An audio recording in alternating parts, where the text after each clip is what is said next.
राना साहब, बहुत शुक्रिया आपने हमें ज्वाइन किया। आपने एक प्रोग्राम में कहा था कि आप चूँकि इलेक्शन हार गए हैं तो उसके बाद जो जीते हैं उनको निज़ाम चलाना चाहिए। अब आप मुशीर बन गए हैं, इसकी क्या वजह है? तब्दीली कैसे आई है? देखिए, ये मेरी बिल्कुल राय थी और अब भी है। और मैं ये समझता था या समझता हूँ कि जो सियासी बयानियाँ हम बनाएंगे इंशाअल्लाह ताला, अब भी बनाएंगे, तो उसमें पार्टी पोजीशन पे रहते हुए ज़्यादा बेहतर अंदाज से जो है वो काम किया जा सकता है। लेकिन अल्टीमेटली फ़ैसला तो फिर वही फ़ाइनल होता है जो पार्टी क़यादत या पार्टी लीडर करता है। तो बहरहाल ये एक राय थी और एक राय ये भी थी कि गवर्नमेंट पोजीशन पे रह के जो है ये सारा मामला होना चाहिए, क्योंकि पार्टी और गवर्नमेंट, जब पार्टी की गवर्नमेंट है तो दोनों में जो है वो कोई फ़र्क नहीं होना चाहिए।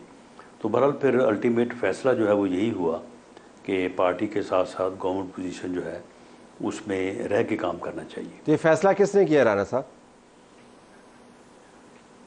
ये फ़ैसला तो आखिर पार्टी लीडर ने, अल्टीमेटली अगर दो मुख्तलिफ आरा हों तो उसमें फ़ाइनल फ़ैसला तो पार्टी लीडर ने ही करना है। और ये फ़ैसला तो पार्टी के सदर मियां ने नवाज किया, शरीफ साहब मौजूदा का ही सदर ने फैसला। किया या आने वाले सदर ने किया? बहरहाल जी, मौजूदा सदर हो या आने वाला सदर हो, PMLN का लीडर जो है वो मियां नवाज शरीफ है। ठीक है, तो इसका और मतलब फैसले उसी के चलते रहे हैं, फैसले उसी के चलेंगे। ये बताइएगा कि आपका आना और मियां नवाज शरीफ का पार्टी की सदारत की तरफ बढ़ना, और वो 11 मई को हम सुन रहे हैं कि उसके बाद मामला मज़ीद वाजे हो जाएंगे, ये दोनों में आपस में इंटरलिंक्ड हैं ये? नहीं, इसमें इंटरलिंक्ड इस तरह से तो नहीं है। मैं तो ऑलरेडी जो है वो आपके इल्म में है कि पहले जो गवर्नमेंट थी, PMLN की जो कोलिशन गवर्नमेंट थी, मैं उसका भी हिस्सा था। और उसके अलावा पार्टी में भी मैं जो है वो पंजाब की एक अहम ज़िम्मेदारी जो है प्रेसिडेंट पंजाब की, उसे भी मैं जो है वो सर्व कर रहा था। तो उस तरह से तो इंटरलिंक नहीं है। लेकिन मियां नवाज शरीफ साहब का जो रिमूवल हुआ था, या ये कहें कि उन्हें पार्टी सदारत से जो निकाला गया, वज़ीर आज़म हाउस से तो निकाला गया, लेकिन पार्टी की सदारत तक उनका पीछा किया गया। और एक इंतहाई जो है वो हमारी नज़र में गैर महज़्ज़ब भी है, गैर कानूनी भी है, गैर आइनी भी है। एक ऐसा फ़ैसला किया गया और उन्हें पार्टी सदारत से महरूम किया गया।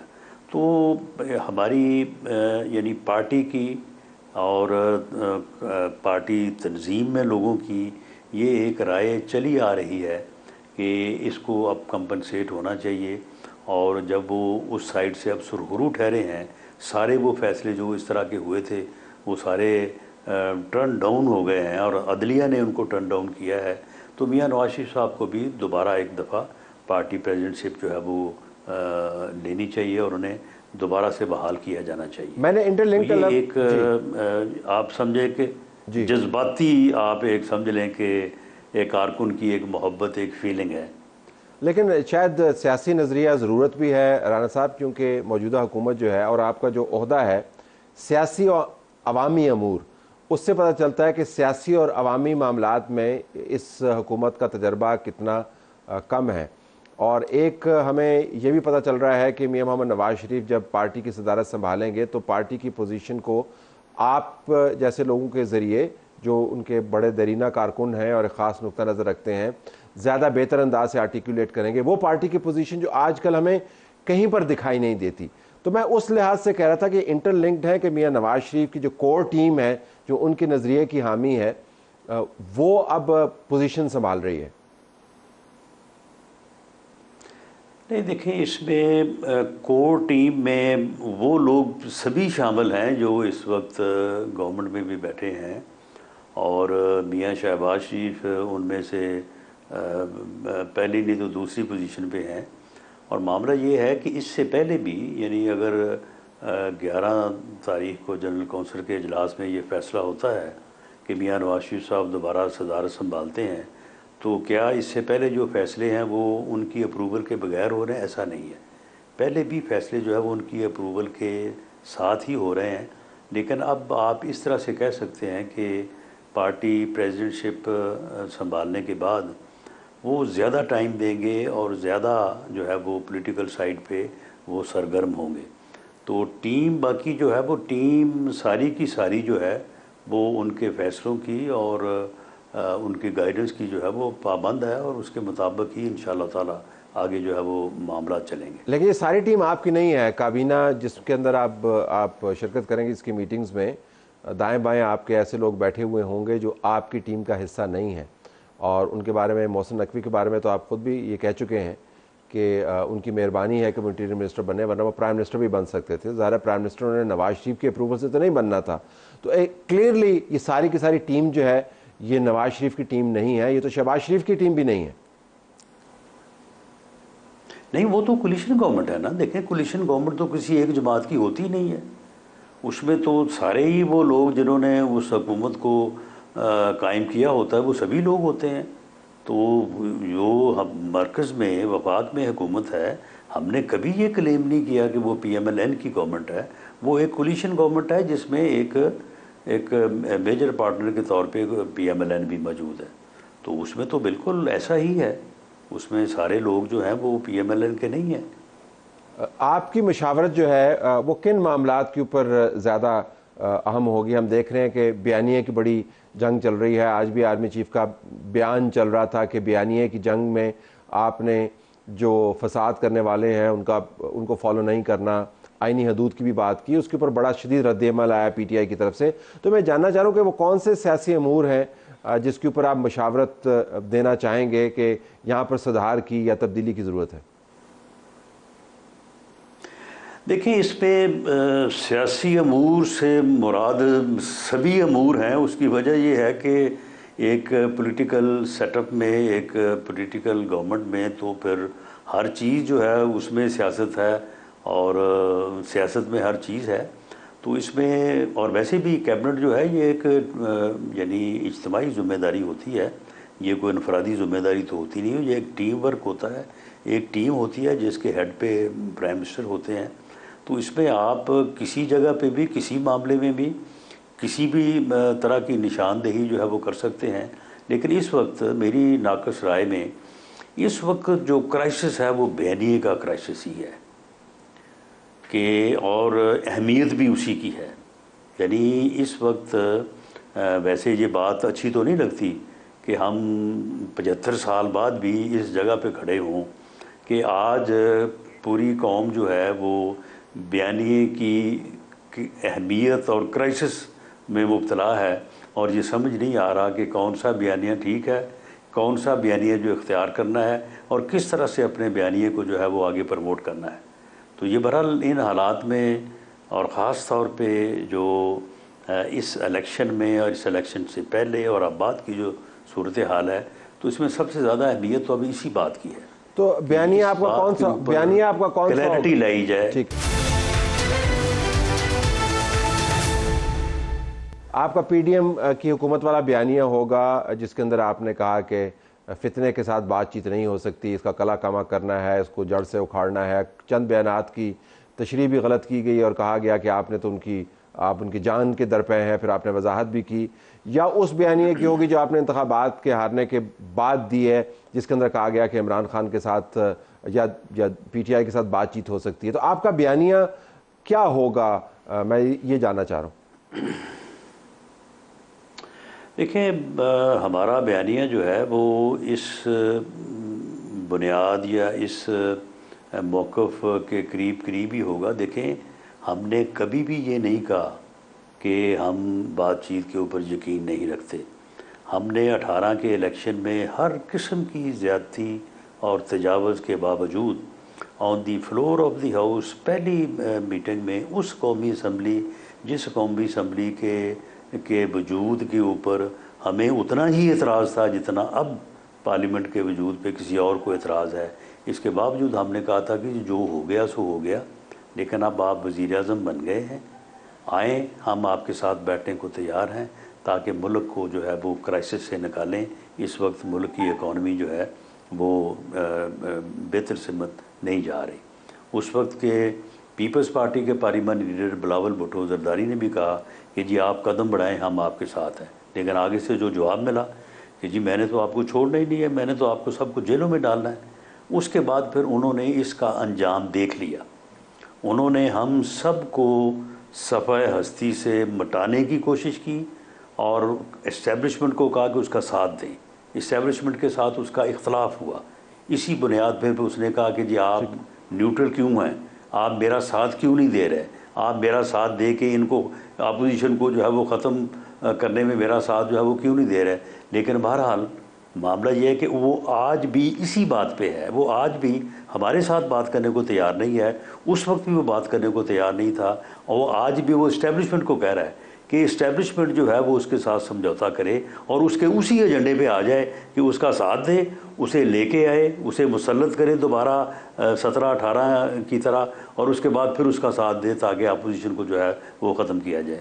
तो मामला ये है कि वो जो अपने सियासी वजूद की खातर दूसरे किसी वजूद को तस्लीम करने को तैयार नहीं है, इस बयानिए के ऊपर जो है वो लोगों में क्लैरिटी लाना चाहिए और लोगों को ये बात समझ आनी चाहिए कि वो आदमी जो है वो क्या चाहता है और उसका फिर अंजाम जो है वो क्या होगा।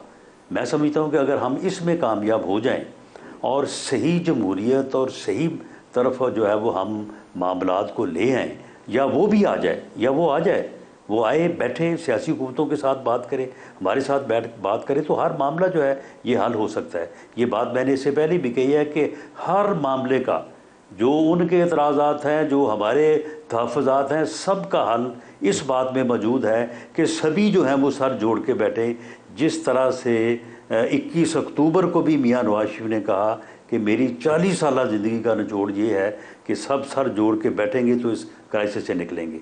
लेकिन इस वक्त जो सामने मामला दरपेश है वो सबसे मुश्किल और बड़ा यही है कि वो बंदा, आपने जो बात की ना, मुझे उससे यूँ लगा कि आप पीडीएम वाला राना सनाउल्लाह जो ना वापस आ रहा है आहिस्ता आहिस्ता। ये वही बयानिया है जिसके अंदर आपने कहा जी कि वो उन्होंने हमें सफ़ास्ती से मिटाने की कोशिश की, लेकिन बहरहाल आपने बता दिया कि सर जोड़ के बैठेंगे तो फिर बात होगी।